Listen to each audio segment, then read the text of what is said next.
Friends, आज हम लोग घटना चक्र सामान्य अध्ययन पूर्वावलोकन पढ़ने वाले हैं।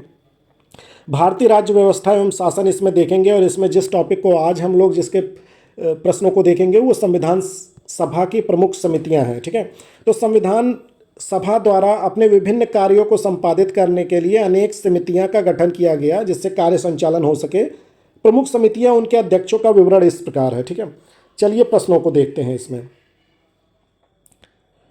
निम्नलिखित में से संविधान सभा की संघ संविधान समिति का अध्यक्ष कौन था? तो संघ संविधान समिति का अध्यक्ष कौन है? जवाहरलाल नेहरू जी हैं। यहाँ देखिए, संघीय संविधान समिति के अध्यक्ष जवाहरलाल नेहरू हैं। प्रक्रिया विषयक नियमों संबंधी समिति के राजेंद्र प्रसाद हैं। संचालन स्टीयरिंग समिति के अध्यक्ष राजेंद्र प्रसाद जी हैं। प्रारूप समिति के अध्यक्ष डॉक्टर भीमराव अंबेडकर जी हैं। मौलिक अधिकार अल्पसंख्यकों एवं जनजाति अपवर्जित क्षेत्रों संबंधी सलाहकार समिति, इसके अध्यक्ष सरदार पटेल जी हैं। लेकिन मौलिक अधिकार और अल्पसंख्यकों के लिए उप समिति भी इसके अंदर में बनी थी, तो उसके जो मूल अधिकार उप समिति थी उसमें जेबी कृपलानी जी हैं। अल्पसंख्यकों की जो उप समिति बनी थी उसमें एचसी मुखर्जी जी हैं। ठीक है, तो ये उप समिति के हैं। तो उप समिति एंड समिति में आप अंतर समझिएगा। जब समिति के अध्यक्ष आएगा तो सरदार वल्लभ भाई पटेल जी, लेकिन जब मूल अधिकार उप समिति या अल्पसंख्यक उप समिति में आएगा तो इसके अकॉर्डिंग आंसर दीजिएगा। संघीय शक्तियों संबंधी समिति में किसमें थे? पंडित जवाहरलाल नेहरू। प्रांतीय संविधान समिति में कौन थे? सरदार पटेल जी थे। कार्य संचालन संबंधी समिति, तो कार्य संचालन संबंधी समिति में के एम मुंशी जी थे। ठीक है, चलिए आगे देखते हैं। संविधान सभा की प्रांतीय संविधान समिति का अध्यक्ष कौन था? तो अभी हम लोगों ने देखा सरदार पटेल जी थे। संविधान प्रारूप समिति का यहाँ पे पूछा जा रहा है संविधान सभा का, तो डॉक्टर भीमराव अंबेडकर जी हैं। आगे देखते हैं। भारतीय संविधान सभा की प्रारूप समिति में ये जानते ही हैं, सभी जानते हैं, डॉक्टर भीमराव अंबेडकर जी। आगे देखते हैं, तो इसमें मिलान करना है। देखिए, मूल अधिकार अभी हम लोगों ने पढ़ा, उसमें कौन है? सरदार पटेल जी हैं। संघ शक्तियाँ किसमें है? जवाहरलाल नेहरू जी में। प्रारूप शक्तियाँ किसमें है? प्रारूप जो थे उसके अध्यक्ष कौन थे? समिति के अध्यक्ष कौन थे? तो प्रारूप समिति के अध्यक्ष इसमें बी आर अम्बेडकर जी थे। ठीक है, अब यहाँ पे कार्य संचालन में जो दिया गया है उसमें के एम मुंशी जी ना होके उसमें राजेंद्र प्रसाद जी होने चाहिए थे। ठीक है, लेकिन उसमें लिखा क्या गया है? के एम मुंशी। अब देखिए, इसका विस्तार से अध्ययन करते हैं। तो इसमें सही सुमेलन इस प्रकार है। तो संविधान सभा समितियां, तो मूल अधिकार से संबंधित कौन है? सरदार पटेल जी। संचालन से डॉक्टर राजेंद्र प्रसाद। देखिए, संचालन समिति एक कार्य संचालन समिति, तो उसमें क्या है? संचालन समिति अगर रखा जाएगा, जो स्टीयरिंग वर्ड यूज किया है अंग्रेजी का, तो उसमें डॉक्टर राजेंद्र प्रसाद होंगे। लेकिन ऑप्शन में आपके क्या है? के एम मुंशी जी है। ठीक है, तो के एम मुंशी जी जो है वो कार्य संचालन संबंधी समिति ऑर्डर ऑफ बिजनेस कमेटी के अध्यक्ष थे। लेकिन वहां पे दिया है क्या?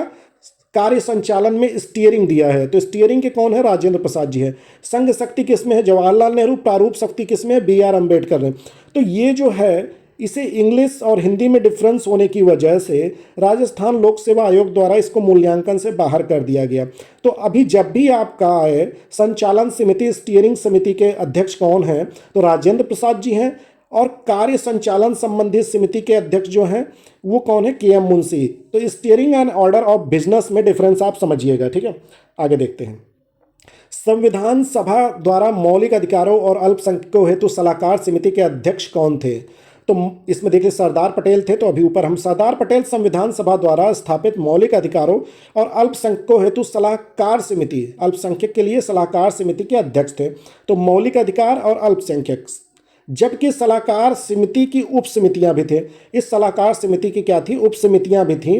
तो उस मूल अधिकार उप समिति के जो अध्यक्ष थे वो जेबी कृपलानी जी थे और अल्पसंख्यक उप समिति के अध्यक्ष एचसी मुखर्जी जी थे। ठीक है, आइए आगे देखते हैं। डॉक्टर बी आर अम्बेडकर की अध्यक्षता में संविधान सभा का प्रारूप समितियां में कितने अन्य सदस्य थे? तो इसमें 6 अन्य सदस्य थे।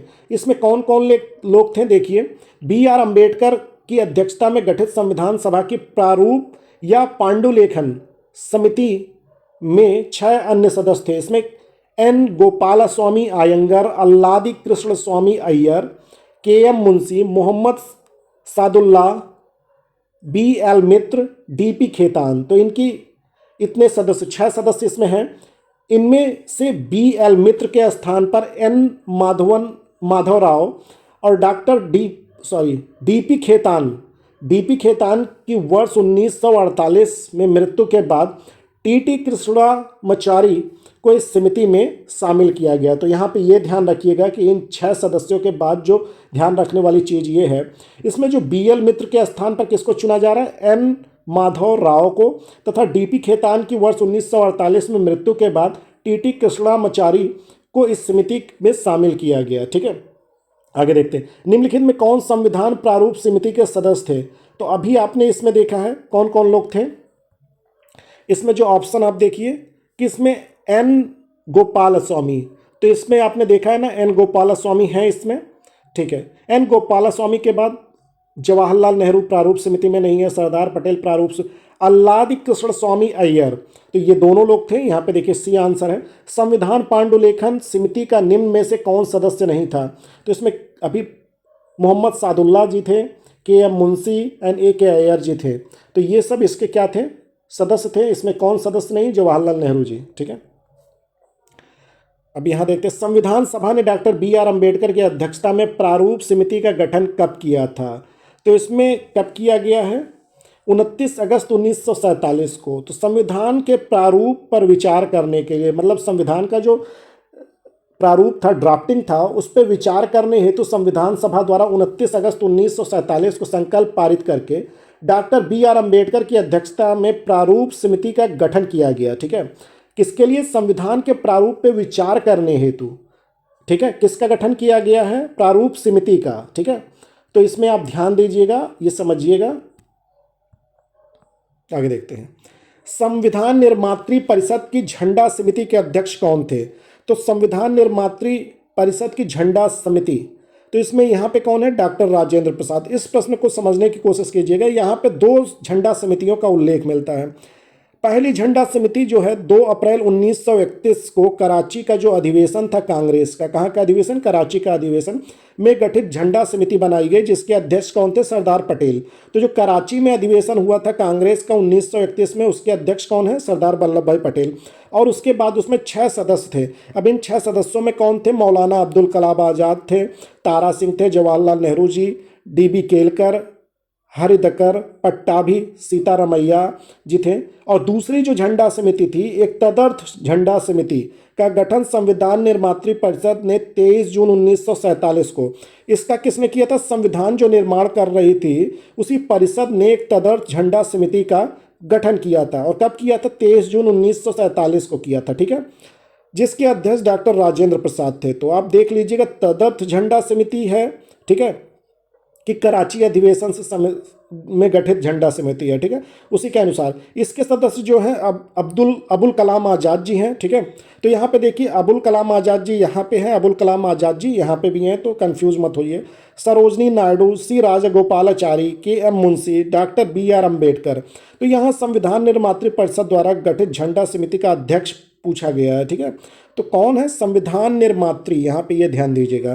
तो इसमें जो उत्तर है क्या होगा कि B ही होगा, राजेंद्र प्रसाद। आचार्य JB कृपलानी किसी झंडा समिति के अध्यक्ष या सदस्य नहीं रहे हैं। ठीक है, जैसा कि कतिपय अपर्याप्त स्रोतों वाली, जो अपर्याप्त स्रोत वाली बुक होती है उसमें मिलता है, तो इसे ध्यान रखिएगा। ठीक है, तो यहाँ पे आप समझ गए। तो संविधान निर्मात्री परिषद। आगे जो अध्ययन करेंगे, संविधान का स्रोत अध्ययन करेंगे, तो इसमें आप नेक्स्ट वीडियो में करते हैं। धन्यवाद।